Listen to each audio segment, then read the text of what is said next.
Saudi bus accident లో చనిపోయిన 42 మంది భారతీయులలో 16 మంది తెలుగువారు ఉండటం విషాదకరమన్నారు కేంద్ర మంత్రి బండి సంజయ్. కేంద్ర హోంశాఖ మంత్రి సౌదీ ప్రభుత్వంతో మాట్లాడి సహాయక చర్యలు చేపట్టినట్లు తెలిపారు.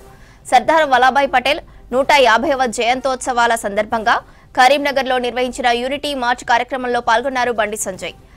ఎస్ఆర్ఆర్ కళాశాల వద్ద జెండా ఊపి యూనిటీ మార్చ్ ను ప్రారంభించారు. దాదాపు 42 మంది బస్సు యాక్సిడెంట్ లో మరణించడం జరిగింది.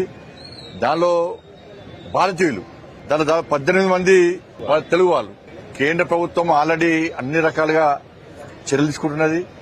అమిత్ షా గారు ఆ దేశంతో వాళ్ళతో మాట్లాడడము, అన్ని రకాలుగా చర్యలు తీసుకోవాలని చెప్పి, అన్ని రకాలుగా ఏర్పాటు చేయాలని చెప్పి, వాళ్ళందరినీ ఏ విధంగా కాపాడాలి, ప్లస్ ఆల్రెడీ మరణించిన వాళ్ళ విషయంలో ఏ విధంగా ఆలోచించాలని చెప్పి తగిన చర్యలు తీసుకోవాల్సిందిగా, అన్ని ఏర్పాట్లు చేయాల్సిందిగా ఆల్రెడీ కేంద్ర హోంశాఖ మంత్రులు అమిత్ షా గారు ఆల్రెడీ మాట్లాడడం జరిగింది సౌదీ ప్రభుత్వంతో.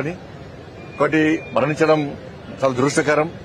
ఎవరైతే గాయపడ్డారో ఎవరుతున్నారో కొంచెం వాళ్ళ వెంటనే ఆ గాయాన్ని కోలుకోవాలని చెప్పి, చనిపోయిన వారికి ఒక కుటుంబాలకు ఆత్మశాంతి కలగాలని చెప్పి, ఎవరైతే గాయపడ్డారో వెంటనే త్వరితగతిన కోలుకోవాలని చెప్పి కోరుకుంటున్నాను. సౌదీలో